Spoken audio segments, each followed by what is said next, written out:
When I went to the station to meet Van Helsing, I left the boys behind me. Poor Art seemed more cheerful than he has been since Lucy first took ill, and Quincy is more like his own bright self than he has been for many a long day. Van Helsing stepped from the carriage with the eager nimbleness of a boy. He saw me at once and rushed up to me, saying, "Ah, friend John, how goes all? Well, So, I've been busy, for I come here to stay if need be. All affairs are settled with me, and I have much to tell. Madam Mina is with you, yes? And her so fine husband? And Arthur and my friend Quincy, they are with you too? Good." As I drove to the house, I told him of what had passed, and of how my own diary had come to be of some use through Mrs. Harker's suggestion. At which the Professor interrupted me. "Ah, that wonderful Madam Mina. She has man's brain, a brain that a man should have were he much gifted, and a woman's heart. The good God fashioned her for a purpose, believe me, when he made that so good combination. Friend John, up to now, fortune has made that woman of help to us. After tonight, she must not have to do with this so terrible affair. It is not good that she run a risk so great. We men are determined, nay, are we not pledged to destroy this monster? But it is no part for a woman. Even if she be not harmed, her heart may fail her in so much and so many horrors. And hereafter she may suffer both in waking from her nerves and in sleep from her dreams. And besides, she is a young woman and not so long married. There may be other things to think of sometime, if not now. You tell me she has wrote all, and then she must consult with us. But tomorrow she say goodbye to this work, and we go alone." I agreed heartily with him, and then I told him what we had found in his absence, that the house which Dracula had bought was the very next one to my own. He was amazed, and a great concern seemed to come on him. "Oh, that we had known it before," he said, "for then we might have reached him in time to save poor Lucy. However, the milk that is spilt cries not out afterwards, as you say. We shall not think of that, but go on our way to the end." Then he fell into a silence that lasted till we entered my own gateway.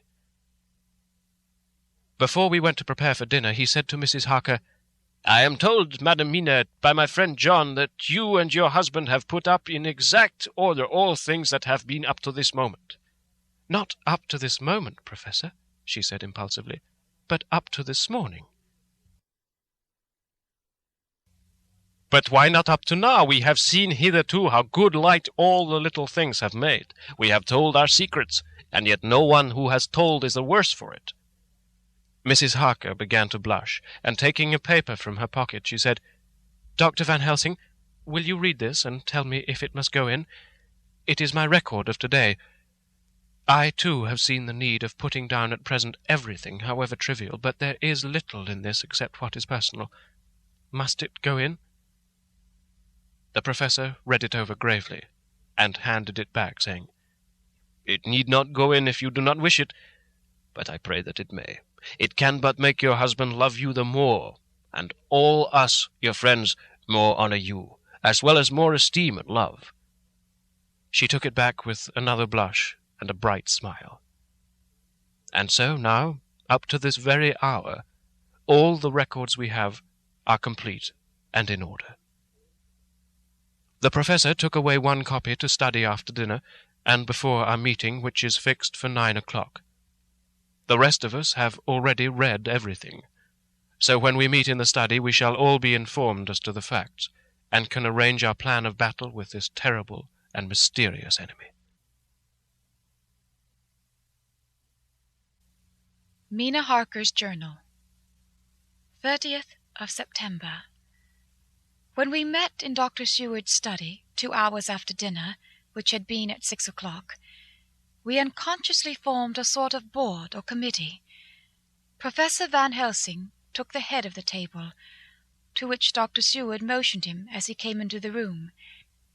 He made me sit next to him on his right, and asked me to act as secretary. Jonathan sat next to me. Opposite us were Lord Godalming, Dr. Seward, and Mr. Morris, Lord Godalming being next the Professor, and Dr. Seward in the centre. The professor said, I suppose, take it that we are all acquainted with the facts that are in these papers. We all expressed assent, and he went on. Then it were, I think, good that I tell you something of the kind of enemy with which we have to deal. I shall then make known to you something of the history of this man, which has been ascertained for me, so we then can discuss how we shall act, and can take our measures according. There are such beings as vampires. Some of us have evidence that they exist. Even had we not the proof of our own unhappy experience, the teachings and the records of the past give proof enough for sane peoples. I admit that at the first I was skeptic, were it not that through long years I have trained myself to keep an open mind. I could not believe until such time as that fact thunder on my ear. See, I prove. Alas, had I known at the first what now I know, nay, had I ever guessed at him, one so precious life had been spared to many of us who did love her. But that is gone, and we must so work that other poor souls perish not whilst we can save. The Nosferatu do not die like the bee when he sting once. He is only stronger, and being stronger, have yet more power to work evil. This vampire, which is amongst us, is of himself so strong in person as 20 men. He is of cunning more than mortal, for his cunning be the growth of ages. He have still the aids of necromancy, which is, as his etymology imply, the divination by the dead. And all the dead that he can come nigh to are for him at command. He is brute, and more than brute. He is devil in callous, and the heart of him is not. He can, within limitations, appear at will, when and where, and in any of the forms that are to him. He can, within the range, direct the elements, the storm, the fog, the thunder. He can command all the meaner things, the rat and the owl, and the bat, the moth and the fox and the wolf. He can grow and become small, and he can at times vanish and come unknown. How then are we to begin our strike to destroy him? How shall we find his where? And having found it, how can we destroy? My friends, this is much. It is a terrible task that we undertake, and there may be consequence to make the brave shudder. For if we fail in this our fight, he must surely win. And then, where end we? Life is nothing's. I heed him not, but to fail here is not mere life or death. It is that we become as him, that we henceforward become foul things of the night like him, without heart or conscience, preying on the bodies and the souls of those we love best. To us forever are the gates of heaven shut, for who shall open them to us again? We go on for all time abhorred by all, a blot on the face of God's sunshine, an arrow in the side of him who died for man. But we are face to face with duty, and in such case must we shrink? For me, I say no. But then I am old, and life with his sunshine, his fair places, his song of birds, his music and his love, lie far behind. You others are young. Some have seen sorrow, but there are fair days yet in store. What say you? Whilst he was speaking, Jonathan had taken my hand. I feared, oh so much, that the appalling nature of our danger was overcoming him when I saw his hand stretch out.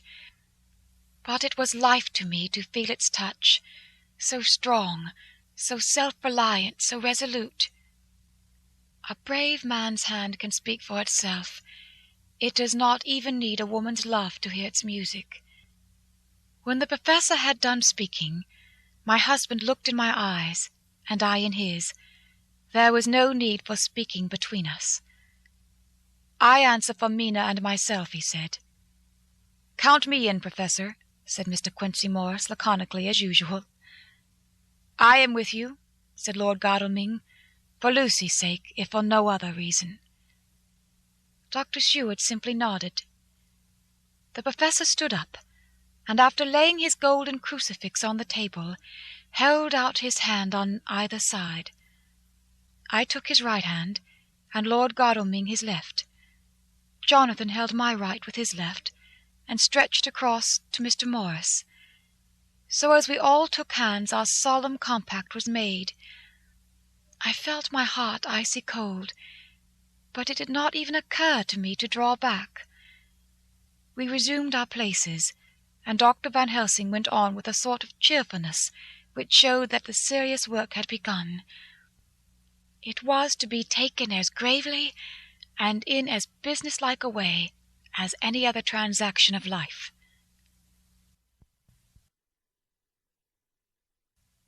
"Well, you know what we have to contend against. But we, too, are not without strength. We have on our side power of combination, a power denied to the vampire kind. We have sources of science. We are free to act and think, and the hours of the day and the night are ours equally. In fact, so far as our powers extend, they are unfettered, and we are free to use them. We have self-devotion in a cause, and an end to achieve which is not a selfish one. These things are much. Now let us see how far the general powers arrayed against us are restrict, and how the individual cannot.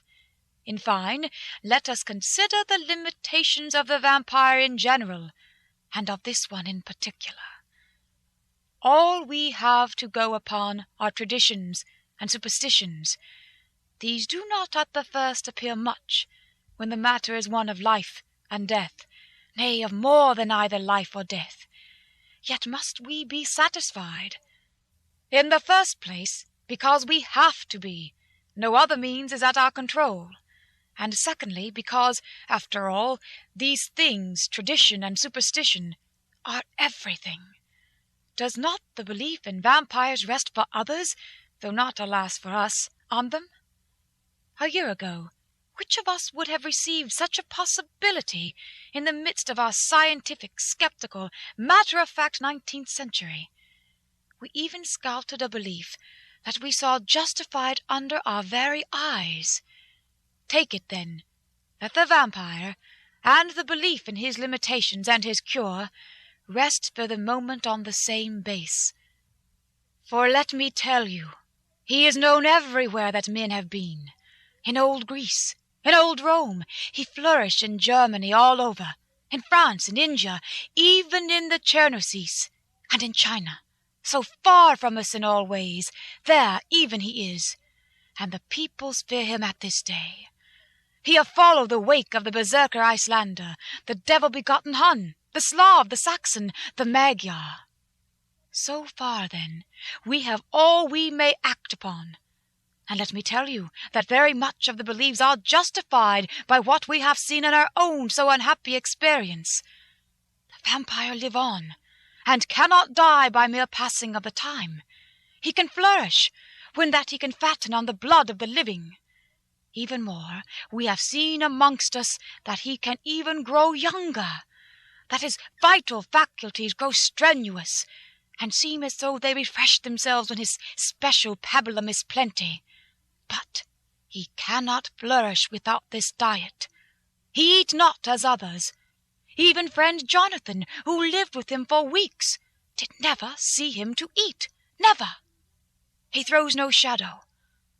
He make in the mirror no reflect, as again Jonathan observe. He has the strength of many on his hand. Witness again Jonathan, when he shut the door against the wolves, and when he helped him from the diligence too. he can transform himself to wolf, as we gather from the ship arrival in Whitby, when he tear open the dog. He can be as bat, as Madam Mina saw him on the window at Whitby, and as friend John saw him fly from this so near house, and as my friend Quincy saw him at the window of Miss Lucy. He can come in mist, which he create. That noble ship's captain proved him of this. But, from what we know, the distance he can make this mist is limited, and it can only be round himself. He come on moonlight rays as elemental dust, as again Jonathan saw those sisters in the castle of Dracula.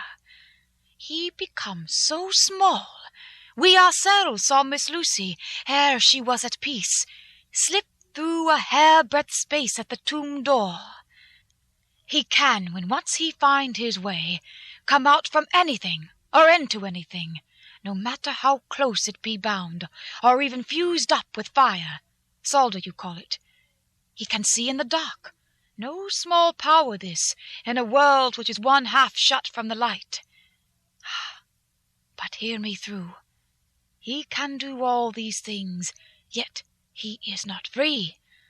Nay, he is even more prisoner than the slave of the galley, than the madman in his cell. He cannot go where he lists. He who is not of nature has yet to obey some of nature's laws.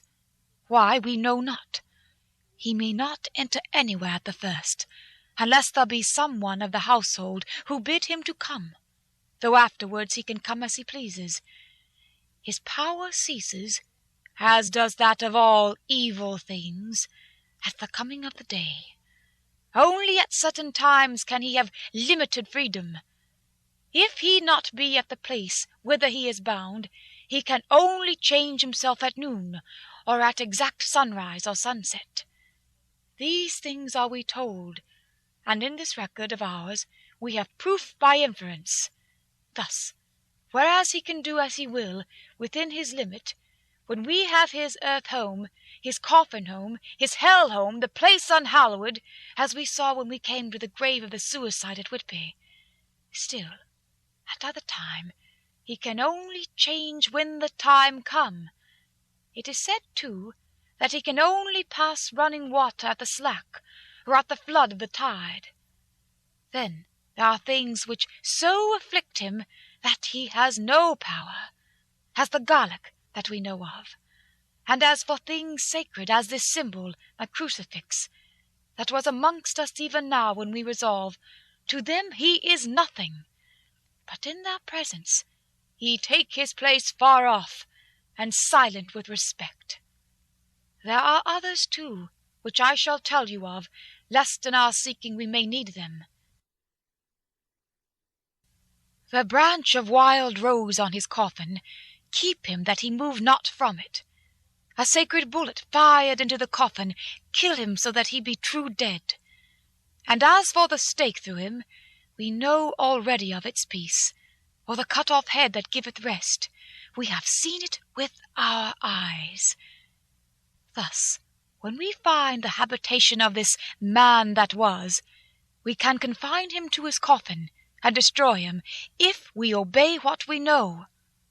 But he is clever. I have asked my friend Arminius, of Budapest University, to make his record, and from all the means that are, he tell me of what he has been. He must indeed have been that Voivode Dracula, who won his name against the Turk, over the great river on the very frontier of Turkeyland. If it be so, then was he no common man, for in that time, and for centuries after, he was spoken of as the cleverest and the most cunning, as well as the bravest of the sons of the land beyond the forest.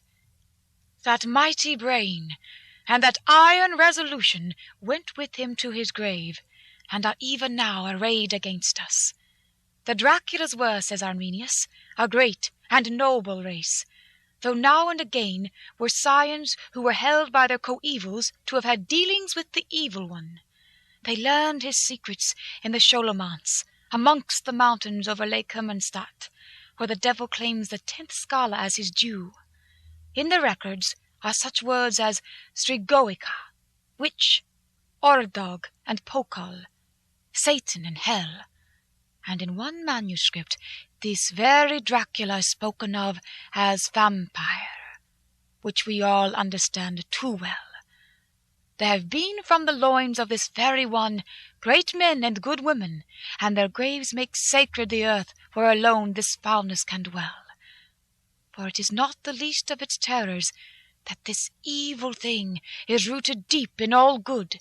In soil barren of holy memories it cannot rest. Whilst they were talking, Mr. Morris was looking steadily at the window, and he now got up quietly and went out of the room. There was a little pause, and then the Professor went on. "And now we must settle what we do. We have here much data, and we must proceed to lay out our campaign. We know from the inquiry of Jonathan that from the castle to Whitby came 50 boxes of earth, all of which were delivered at Carfax. We also know that at least some of these boxes have been removed. It seems to me that our first step should be to ascertain whether all the rest remain in the house beyond that wall where we look today, or whether any more have been removed. If the latter, we must trace." Here we were interrupted in a very startling way. Outside the house came the sound of a pistol shot. The glass of the window was shattered with a bullet, which, ricocheting from the top of the embrasure, struck the far wall of the room. I am afraid I am at heart a coward, for I shrieked out. The men all jumped to their feet. Lord Godalming flew over to the window and threw up the sash. As he did so, we heard Mr. Morris's voice without. "Sorry, I fear I have alarmed you. I shall come in and tell you about it." A minute later he came in and said, "It was an idiotic thing of me to do, and I must ask your pardon, Mrs. Harker, most sincerely. I fear I must have frightened you terribly. But the fact is that whilst the Professor was talking, there came a big bat and sat on the window-sill.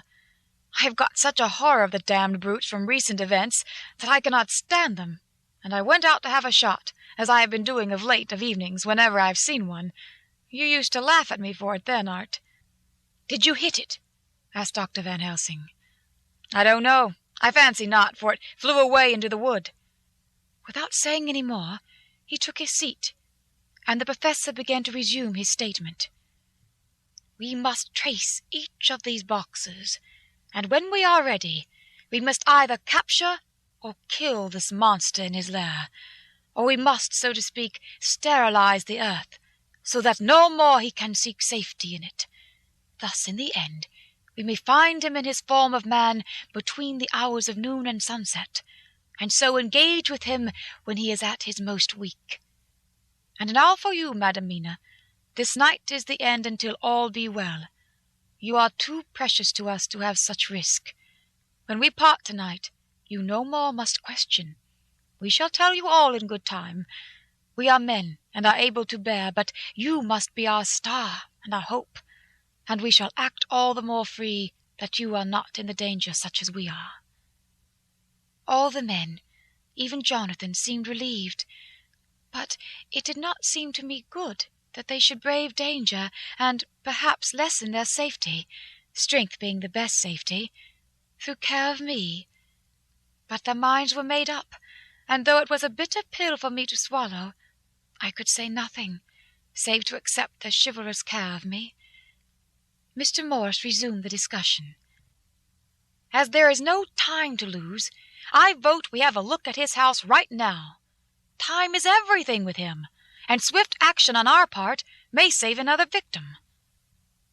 I own that my heart began to fail me when the time for action came so close, but I did not say anything, for I had a greater fear that if I appeared as a drag or a hindrance to their work, they might even leave me out of their counsels altogether.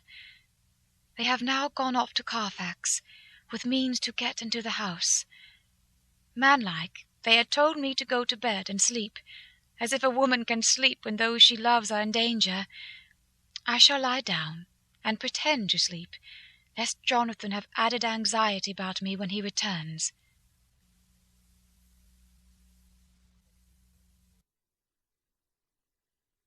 Dr. Seward's Diary, 1st of October, 4 a.m.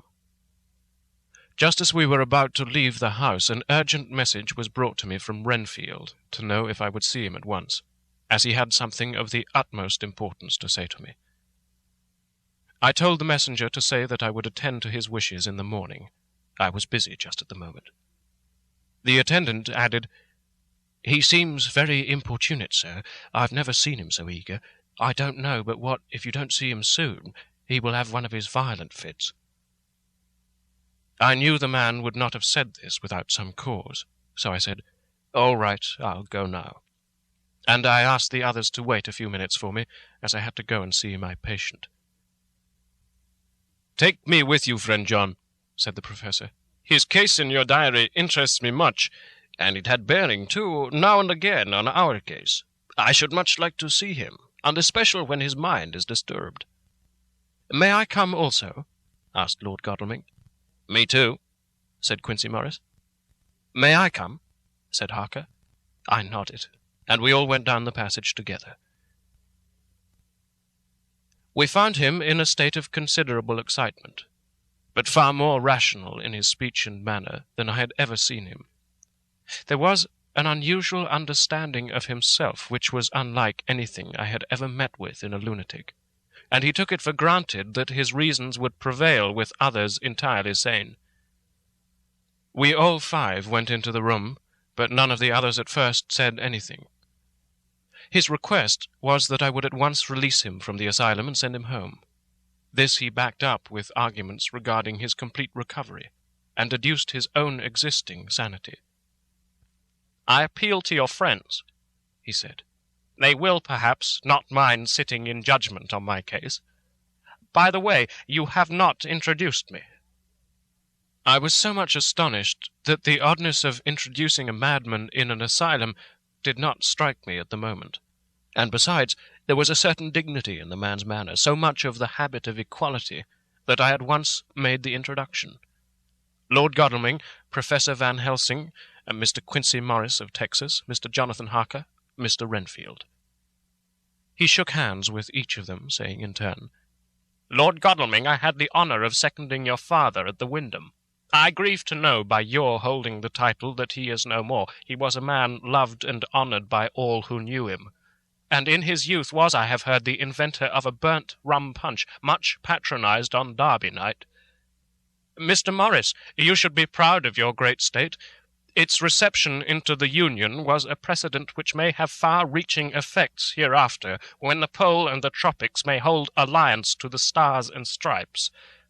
The power of treaty may yet prove a vast engine of enlargement when the Monroe Doctrine takes its true place as a political fable.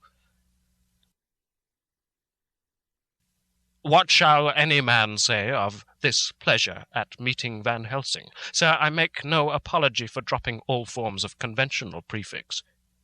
When an individual has revolutionized therapeutics by his discovery of the continuous evolution of brain matter, conventional forms are unfitting, since they would seem to limit him to one of a class. You, gentlemen, who by nationality, by heredity, or by the possession of natural gifts are fitted to hold your respective places in the moving world, I take to witness that I am as sane as at least the majority of men who are in full possession of their liberties. And I am sure that you, Dr. Seward, humanitarian and medico-jurist as well as scientist, will deem it a moral duty to deal with me as one to be considered as under exceptional circumstances. He made this last appeal with a courtly air of conviction which was not without its own charm. I think we were all staggered. For my own part, I was under the conviction, despite my knowledge of the man's character and history, that his reason had been restored, and I felt under a strong impulse to tell him that I was satisfied as to his sanity, and would see about the necessary formalities for his release in the morning. I thought it better to wait, however, before making so grave a statement, for of old I knew the sudden changes to which this particular patient was liable. So, I contented myself with making a general statement that he appeared to be improving very rapidly, that I would have a longer chat with him in the morning, and would then see what I could do in the direction of meeting his wishes. This did not at all satisfy him, for he said quickly, "But I fear, Dr. Seward, that you hardly apprehend my wish. I desire to go at once, here, now, this very hour, this very moment, if I may. Time presses, and in our implied agreement with the old scytheman, it is of the essence of the contract. I am sure it's only necessary to put before so admirable a practitioner as Dr. Seward so simple yet so momentous a wish, to ensure its fulfilment." He looked at me keenly, and seeing the negative in my face, turned to the others, and scrutinized them closely. Not meeting any sufficient response, he went on, "Is it possible that I have erred in my supposition?" "You have," I said frankly, but at the same time, as I felt, brutally. There was a considerable pause. And then he said slowly, "Then I suppose I must only shift my ground of request. Let me ask for this concession, boon, privilege, what you will. I am content to implore in such a case, not on personal grounds, but for the sake of others. I am not at liberty to give you the whole of my reasons, but you may, I assure you, take it from me that they are good ones, sound and unselfish, and spring from the highest sense of duty. Could you look, sir, into my heart, you would approve to the full the sentiments which animate me. Nay, more, you would count me amongst the best and truest of your friends." Again he looked at us all keenly. I had a growing conviction that this sudden change of his entire intellectual method was but yet another form or phase of his madness, and so determined to let him go on a little longer, knowing from experience that he would, like all lunatics, give himself away in the end. Van Helsing was gazing at him with a look of utmost intensity, his bushy eyebrows almost meeting with the fixed concentration of his look. He said to Renfield in a tone which did not surprise me at the time, but only when I thought of it afterwards, for it was as of one addressing an equal, "Can you not tell frankly your real reason for wishing to be free tonight? I will undertake that if you will satisfy even me, a stranger, without prejudice, and with the habit of keeping an open mind, Dr. Seward will give you at his own risk and on his own responsibility the privilege you seek." He shook his head sadly, and with a look of poignant regret on his face. The professor went on, "Come, sir, bethink yourself. You claim the privilege of reason in the highest degree, since you seek to impress us with your complete reasonableness. You do this, whose sanity we have reason to doubt, since you are not yet released from medical treatment for this very defect. If you will not help us in our effort to choose the wisest course, how can we perform the duty which you yourself put upon us? Be wise and help us, and if we can, we shall aid you to achieve your wish." He still shook his head, as he said, "Dr. Van Helsing, I have nothing to say. Your argument is complete, and if I were free to speak, I should not hesitate a moment. But I am not my own master in the matter. I can only ask you to trust me. If I am refused, the responsibility does not rest with me." I thought it was now time to end the scene, which was becoming too comically grave, so I went towards the door, simply saying, "Come, my friends, we have work to do. Good night." As, however, I got near the door, a new change came over the patient. He moved towards me so quickly that for the moment I feared that he was about to make another homicidal attack. My fears, however, were groundless, for he held up his two hands imploringly, and made his petition in a moving manner. As he saw that the very excess of his emotion was militating against him by restoring us more to our old relations, he became still more demonstrative.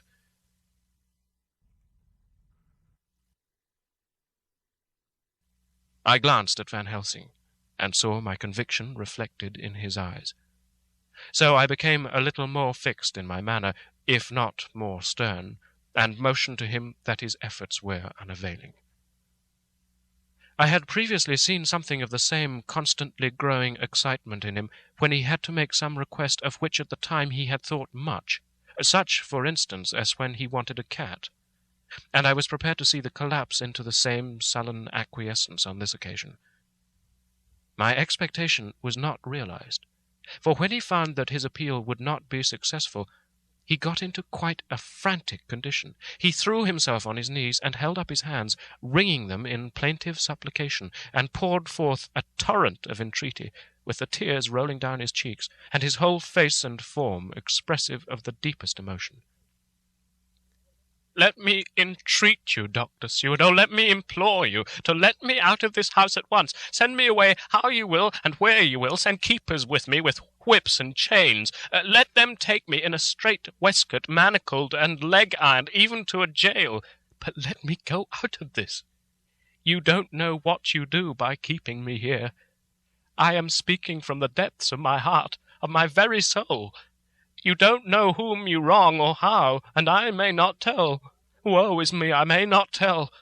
By all you hold sacred, by all you hold dear, by your love that is lost, by your hope that lives, for the sake of the Almighty, take me out of this and save my soul from guilt. Can't you hear me, man? Can't you understand? Will you never learn? Don't you know that I am sane and earnest now, that I am no lunatic in a mad fit, but a sane man fighting for his soul? Oh, hear me! Hear me! Let me go! Let me go! Let me go!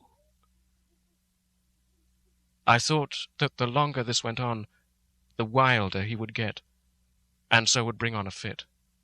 So I took him by the hand and raised him up. "Come," I said sternly. "No more of this. We have had quite enough already. Get to your bed and try to behave more discreetly." He suddenly stopped and looked at me intently for several moments. Then, without a word, he rose, and moving over, sat down on the side of the bed. The collapse had come, as on former occasion, just as I had expected. When I was leaving the room, last of our party, he said to me, in a quiet, well-bred voice, "You will, I trust, Dr. Seward, do me the justice to bear in mind later on that I did what I could to convince you tonight."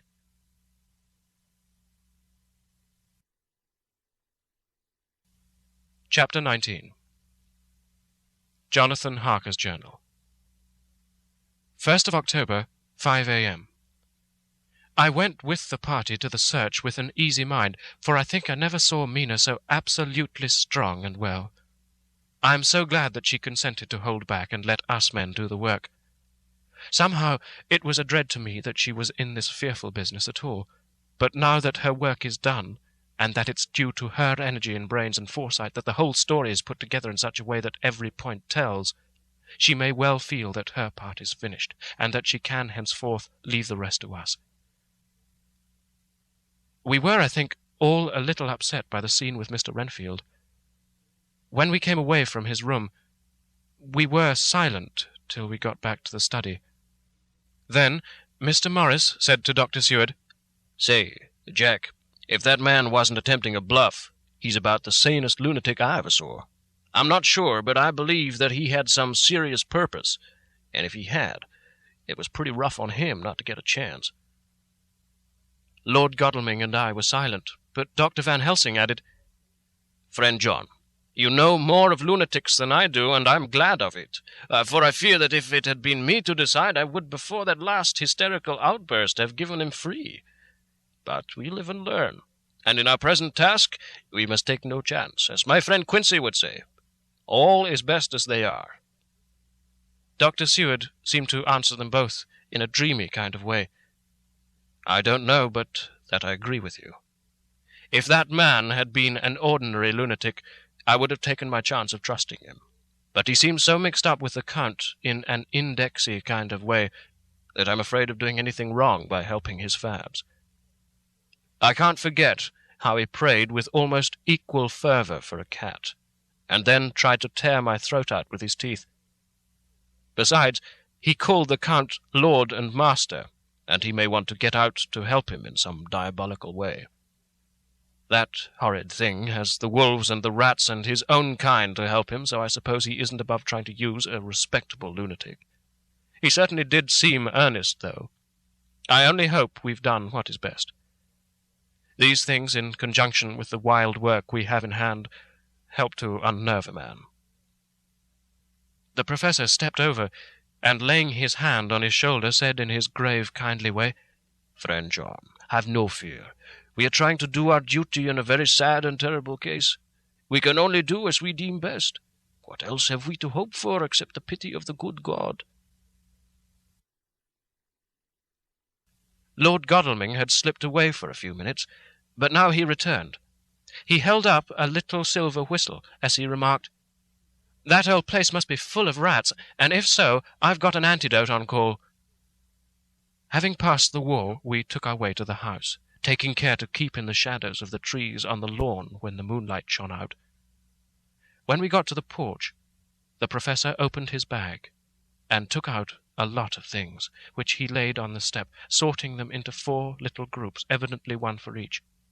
Then he spoke. "My friends, we are going into a terrible danger, and we need arms of many kinds. Our enemy is not merely spiritual. Remember that he has the strength of 20 men, and that though our necks or our windpipes are of the common kind, and therefore breakable or crushable, his are not amenable to mere strength. A stronger man, or a body of men more strong in all than him, can at certain times hold him, but they cannot hurt him as we can be hurt by him. We must therefore guard ourselves from his touch. Keep this near your heart." As he spoke, he lifted a little silver crucifix and held it out to me, I being nearest to him. "Put these flowers round your neck." Here he handed me a wreath of withered garlic blossoms. "For other enemies more mundane, this revolver and this knife. And for aid in all, these so small electric lamps, which you can fasten to your breast. And for all, and above all, at the last, this, which we must not desecrate needless." This was a portion of sacred wafer, which he put in an envelope and handed to me. Each of the others was similarly equipped. "Now," he said, "Friend John, where are the skeleton keys? If so that we can open the door, we need not break house by the window, as before at Miss Lucy's." Dr. Seward tried 1 or 2 skeleton keys, his mechanical dexterity as a surgeon standing him in good stead. Presently he got one to suit. After a little play back and forward, the bolt yielded, and with a rusty clang shot back. We pressed on the door. The rusty hinges creaked, and it slowly opened. It was startlingly like the image conveyed to me in Dr. Seward's diary of the opening of Miss Westenra's tomb. I fancy that the same idea seemed to strike the others, for, with one accord, they shrank back. The professor was the first to move forward, and stepped into the open room. "In manus tuas, Domine," he said, crossing himself as he passed over the threshold. We closed the door behind us, lest, when we should have lit our lamps, we should possibly attract attention from the road. The professor carefully tried the lock, lest we might not be able to open it from within, should we be in a hurry making our exit. Then we all lit our lamps, and proceeded on our search. The light from the tiny lamps fell in all sorts of odd forms as the rays crossed each other, or the opacity of our bodies threw great shadows. I could not, for my life, get away from the feeling that there was someone else amongst us. I suppose it was the recollection so powerfully brought home to me by the grim surroundings of that terrible experience in Transylvania. I think the feeling was common to us all, for I noticed that the others kept looking over their shoulders at every sound and every new shadow, just as I felt myself doing. The whole place was thick with dust. The floor was seemingly inches deep, except where there were recent footsteps, in which, on holding down my lamp, I could see marks of hobnails where the dust was cracked.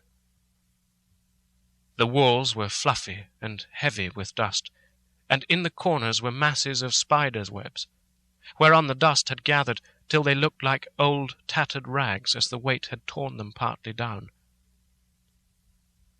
On a table in the hall was a great bunch of keys, with a time-yellowed label on each. They'd been used several times, for on the table were several similar rents in the blanket of dust, similar to that exposed when the professor lifted them. He turned to me and said, "You know this place, Jonathan.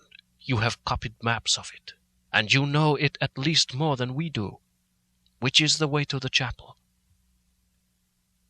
I had an idea of its direction, though on my former visit I hadn't been able to get admission to it.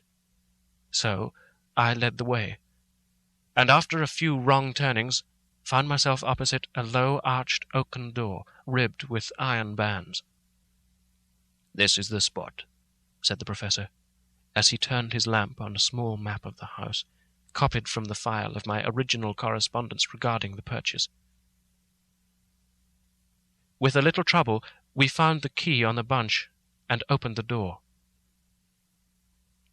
We were prepared for some unpleasantness, for as we were opening the door, a faint, malodorous air seemed to exhale through the gaps. But none of us ever expected such an odour as we encountered. None of the others had met the Count at all at close quarters, and when I had seen him, he was either in the fasting stage of his existence in his rooms, or when he was gloated with fresh blood in a ruined building open to the air. But here the place was small and close, and the long disuse had made the air stagnant and foul. There was an earthy smell, as of some dry miasma, which came through the fouler air. But as to the odour itself, how shall I describe it? It was not alone that it was composed of all the ills of mortality and with the pungent, acrid smell of blood, but it seemed as though corruption had become itself corrupt. Ugh! It sickens me to think of it. Every breath exhaled by that monster seemed to have clung to the place and intensified its loathsomeness. Under ordinary circumstances, such a stench would have brought our enterprise to an end. But this was no ordinary case, and the high and terrible purpose in which we were involved gave us a strength which rose above merely physical considerations. After the involuntary shrinking consequent on the first nauseous whiff, we, one and all, set about our work as though that loathsome place were a garden of roses. We made an accurate examination of the place, the professor saying as we began, "The first thing is to see how many of the boxes are left. We must then examine every hole and corner and cranny, and see if we cannot get some clue as to what has become of the rest." A glance was sufficient to show how many remained, for the great earth chests were bulky, and there was no mistaking them. There were only 29 left out of the 50. Once I got a fright, for seeing Lord Godalming suddenly turn and look out of the vaulted door into the dark passage beyond, I looked too, and for an instant my heart stood still. Somewhere, looking out from the shadow, I seemed to see the highlights of the Count's evil face, the ridge of the nose, the red eyes, the red lips, the awful pallor. It was only for a moment, for, as Lord Godalming said, "I thought I saw a face, but it was only the shadows," and resumed his inquiry. I turned my lamp in the direction and stepped into the passage.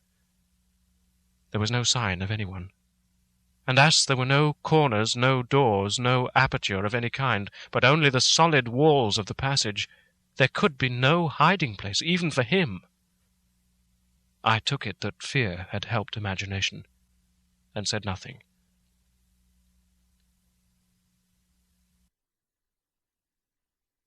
A few minutes later, I saw Morris step suddenly back from a corner which he was examining, We all followed his movements with our eyes, for undoubtedly some nervousness was growing on us, and we saw a whole mass of phosphorescence, which twinkled like stars.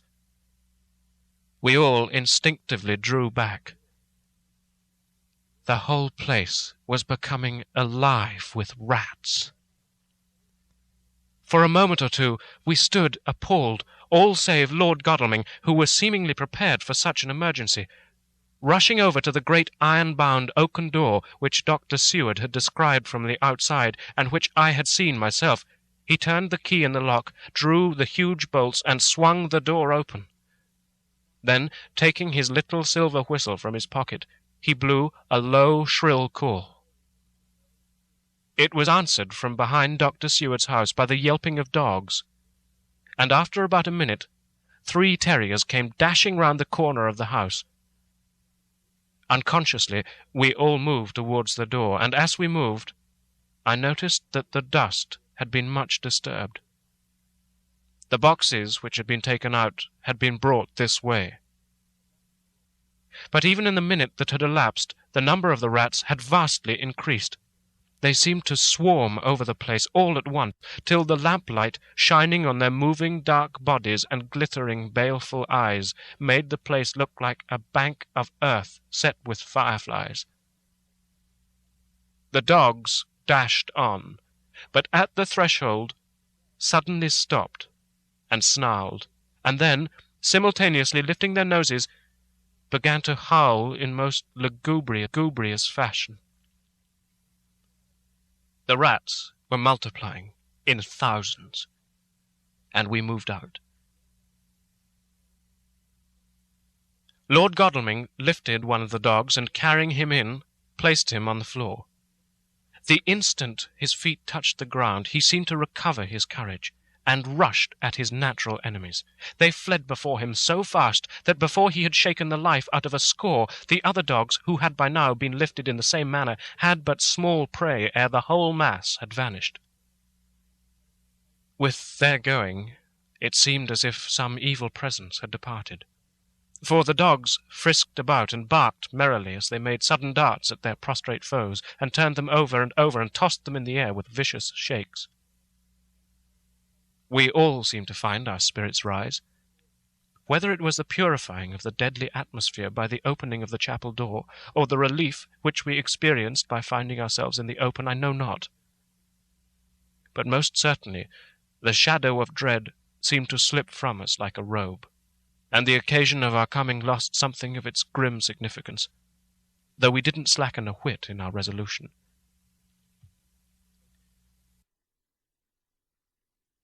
We closed the outer door, and barred and locked it, and bringing the dogs with us began our search of the house. We found nothing throughout except dust in extraordinary proportions, and all untouched, save for my own footsteps when I had made my first visit. Never once did the dogs exhibit any symptom of uneasiness, and even when we returned to the chapel they frisked about as though they had been rabbit hunting in a summer wood. The morning was quickening in the east when we emerged from the front. Dr. Van Helsing had taken the key of the hall door from the bunch and locked the door in orthodox fashion, putting the key into his pocket when he had done. "So far," he said, "our night has been eminently successful. No harm has come to us, such as I feared might be, and yet we have ascertained how many boxes are missing. More than all do I rejoice that this our first, and perhaps our most difficult and dangerous step has been accomplished without the bringing thereinto our most sweet Madam Mina, or troubling her waking or sleeping thoughts with sights and sounds and smells of horror, which she might never forget. One lesson, too, we have learned, if it be allowable to argue a particulari, that the brute beasts which are to the Count's command are yet themselves not amenable to his spiritual power. For look, these rats that would come to his call, just as from his castle top he summoned the wolves to your going and to that poor mother's cry, though they come to him, they run pell-mell from the so little dogs of my friend Arthur. We have other matters before us, other dangers, other fears, and that monster, he has not used his power over the brute world for the only or the last time tonight. So be it that he has gone elsewhere. Good. It has given us opportunity to cry check in some ways in this chess game, which we play for the stake of human souls. And now, let us go home. The dawn is close at hand, and we have reason to be content with our first night's work. It may be ordained that we have many nights and days to follow, if full of peril. But we must go on, and from no danger shall we shrink. The house was silent when we got back, save for some poor creature who was screaming away in one of the distant wards, and a low, moaning sound from Renfield's room. The poor wretch was doubtless torturing himself after the manner of the insane with needless thoughts of pain. I came tiptoe into our own room and found Mina asleep, breathing so softly that I had to put my ear down to hear it. She looks paler than usual. I hope the meeting tonight has not upset her. I'm truly thankful that she's to be left out of our future work, and even of our deliberations. It's too great a strain for a woman to bear. I didn't think so at first, but I know better now. Therefore I'm glad that it's settled. There may be things which would frighten her to hear, and yet to conceal them from her might be worse than to tell her if once she suspected that there was any concealment. Henceforth our work is to be a sealed book to her, till at least such time as we can tell her that it's all finished, and that the earth free from a monster of the nether world. I dare say it'll be difficult to begin to keep silence after such confidence as ours. But I must be resolute, and tomorrow I shall keep dark over tonight's doings, and shall refuse to speak of anything that's happened. I rest on the sofa so as not to disturb her.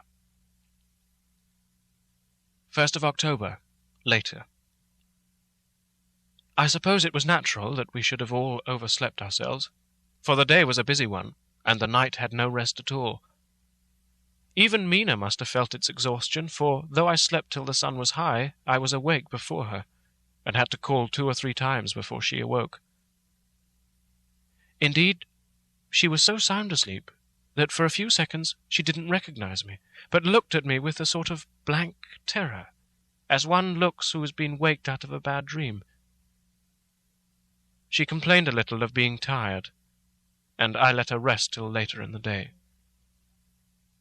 We now know of 21 boxes having been removed, and if it be that several were taken in any of these removals, we may be able to trace them all. Such will, of course, immensely simplify our labour, and the sooner the matter is attended to the better. I shall look up Thomas Snelling today.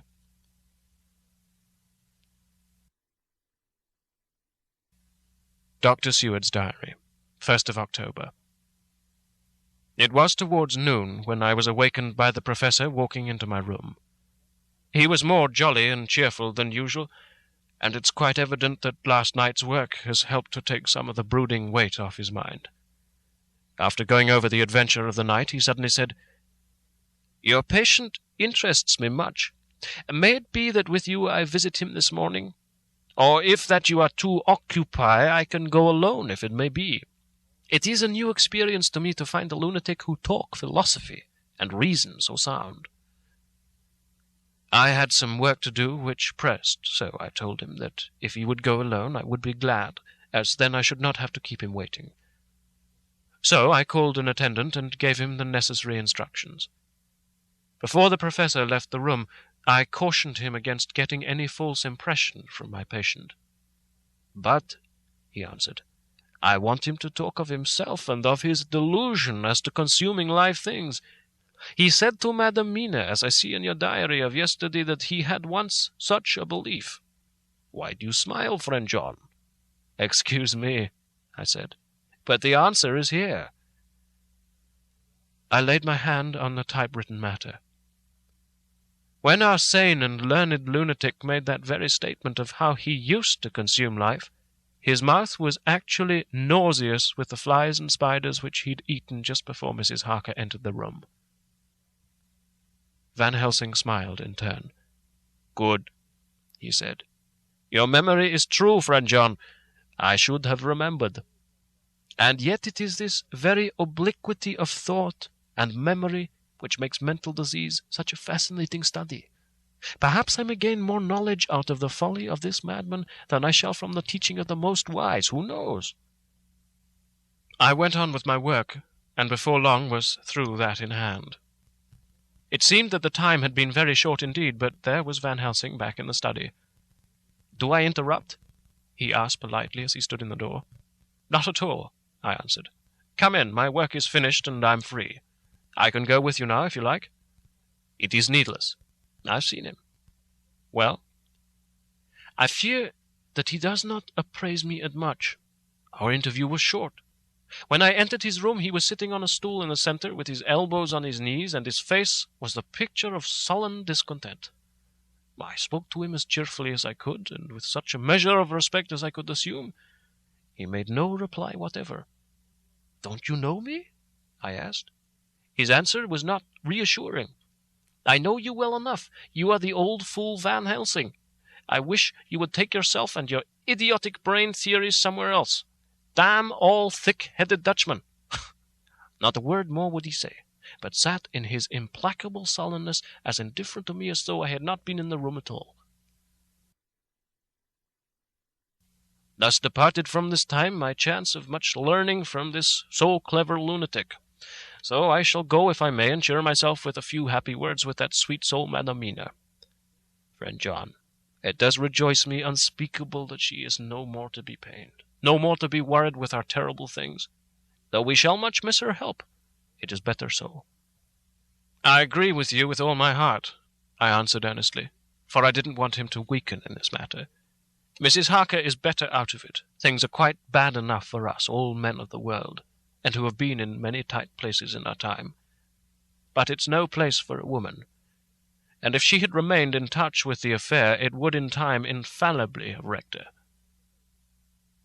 So Van Helsing has gone to confer with Mrs. Harker and Harker. Quincy and Art are all out following up the clues as to the earth boxes. I shall finish my round of work, and we shall meet tonight."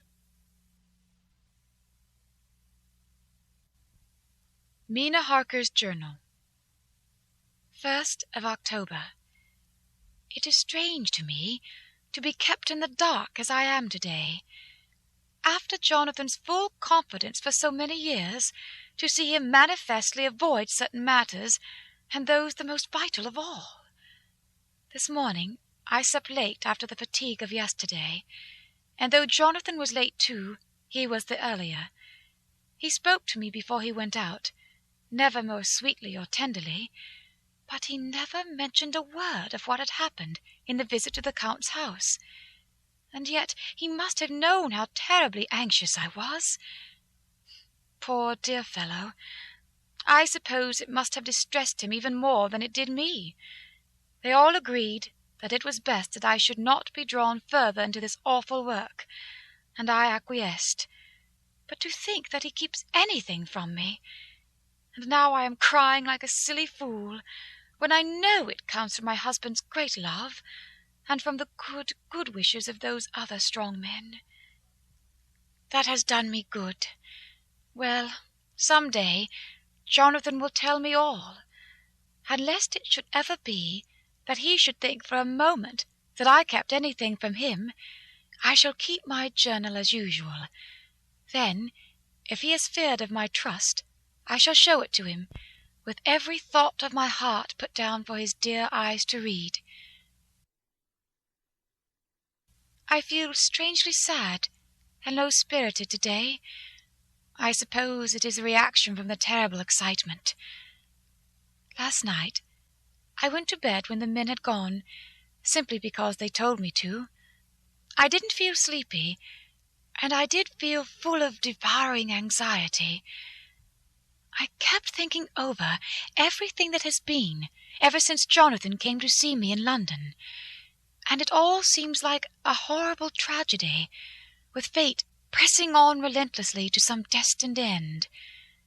Everything that one does seems, no matter how right it may be, to bring on the very thing which is most to be deplored.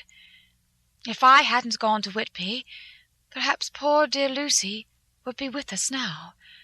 She hadn't taken to visiting the churchyard till I came, and if she hadn't come there in the daytime with me, she wouldn't have walked there in her sleep. And if she hadn't gone there at night and asleep, that monster couldn't have destroyed her as he did.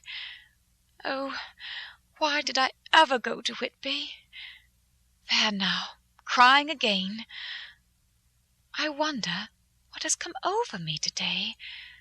I must hide it from Jonathan, for if he knew that I had been crying twice in one morning, I, who never cried on my own account, and whom he has never caused to shed a tear, the dear fellow would fret his heart out. I shall put a bold face on, and if I do feel weepy, he shall never see it. I suppose it is one of the lessons that we poor women have to learn.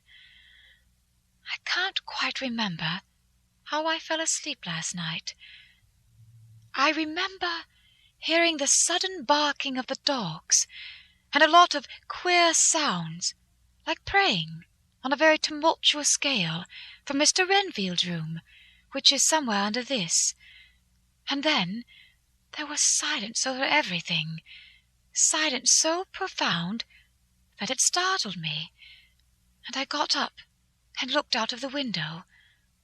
All was dark and silent, the black shadows thrown by the moonlight seeming full of a silent mystery of their own. Not a thing seemed to be stirring, but all to be grim and fixed as death or fate, so that a thin streak of white mist that crept with almost imperceptible slowness across the grass towards the house seemed to have a sentience and a vitality of its own. I think that the digression of my thoughts must have done me good, for when I got back to bed I found a lethargy creeping over me. I lay a while, but could not quite sleep, so I got out and looked out of the window again. The mist was spreading, and was now close up to the house, so that I could see it lying thick against the wall, as though it were stealing up to the windows. The poor man was more loud than ever, and though I could not distinguish a word he said, I could in some way recognize in his tones some passionate entreaty on his part. Then there was the sound of a struggle, and I knew that the attendants were dealing with him. I was so frightened that I crept into bed and pulled the clothes over my head, putting my fingers in my ears. I was not then a bit sleepy, at least so I thought, but I must have fallen asleep, for except dreams, I do not remember anything until the morning, when Jonathan woke me. I think that it took me an effort and a little time to realize where I was, and that it was Jonathan who was bending over me. My dream was very peculiar, and was almost typical of the way that waking thoughts become merged in or continued in dreams. I thought that I was asleep, and waiting for Jonathan to come back. I was very anxious about him, and I was powerless to act. My feet and my hands and my brain were weighted, so that nothing could proceed at the usual pace. And so I slept uneasily, and thought. Then it began to dawn upon me that the air was heavy and dank and cold. I put back the clothes from my face, and found to my surprise that all was dim around. The gaslight, which I had left lit for Jonathan, but turned down, came only like a tiny red spark through the fog, which had evidently grown thicker, and poured into the room. Then it occurred to me that I had shut the window before I had come to bed. I would have got out to make certain on the point, but some leaden lethargy seemed to chain my limbs, and even my will. I lay still and endured. That was all. I closed my eyes, but could still see through my eyelids. It is wonderful what tricks our dreams play on us, and how conveniently we can imagine. The mist grew thicker, and I could see now how it came in, for I could see it like smoke, or with the white energy of boiling water, pouring in, not through the window, but through the joinings of the door. It got thicker and thicker, till it seemed as if it became concentrated into a sort of pillar of cloud in the room, through the top of which I could see the light of the gas shining like a red eye.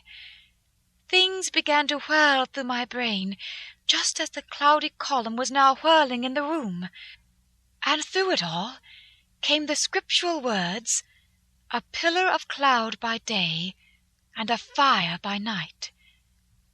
Was it indeed some such spiritual guidance that was coming to me in my sleep? But the pillar was composed of both the day and the night guiding, for the fire was in the red eye, which at the thought got a new fascination for me, till as I looked, the fire divided, and seemed to shine on me through the fog, like two red eyes, such as Lucy told me of in her momentary mental wandering, when on the cliff the dying sunlight struck the windows of St. Mary's Church. Suddenly the horror burst upon me that it was thus that Jonathan had seen those awful women growing into reality through the whirling mist in the moonlight, and in my dream I must have fainted, for all became black darkness. The last conscious effort which imagination made was to show me a livid white face bending over me out of the mist. I must be careful of such dreams, for they would unseat one's reason if there were too much of them. I would get Dr. Van Helsing or Dr. Seward to prescribe something for me which would make me sleep, only that I feared to alarm them. Such a dream at the present time would become woven into their fears for me. Tonight I shall strive hard to sleep naturally. If I do not, I shall tomorrow night get them to give me a dose of chloral. That cannot hurt me for once, and it will give me a good night's sleep. Last night tired me more than if I had not slept at all. 2nd of October, 10 p.m. Last night I slept, but did not dream. I must have slept soundly, for I was not waked by Jonathan coming to bed. But the sleep has not refreshed me, for today I feel terribly weak and spiritless. I slept all yesterday trying to read or lying down dozing. In the afternoon Mr. Renfield asked if he might see me. Poor man! He was very gentle, and when I came away he kissed my hand and bade God bless me. Some way it affected me much. I am crying when I think of him. This is a new weakness, of which I must be careful. Jonathan would be miserable if he knew I had been crying. He and the others were out till dinner-time, and they all came in tired. I did what I could to brighten them up, and I suppose that the effort did me good, for I forgot how tired I was. After dinner they sent me to bed, and all went off to smoke together, as they said, but I knew that they wanted to tell each other of what had occurred to each during the day. I could see from Jonathan's manner that he had something important to communicate. I was not so sleepy as I should have been, so before they went I asked Dr. Seward to give me a little opiate of some kind, as I had not slept well the night before. He very kindly made me up a sleeping draught, which he gave to me, telling me that it would do me no harm, as it was very mild. I have taken it, and am waiting for sleep, which still keeps aloof. I hope I have not done wrong, for as sleep begins to flirt with me, a new fear comes, that I may have been foolish in thus depriving myself of the power of waking. I might want it. Here comes sleep. Good night.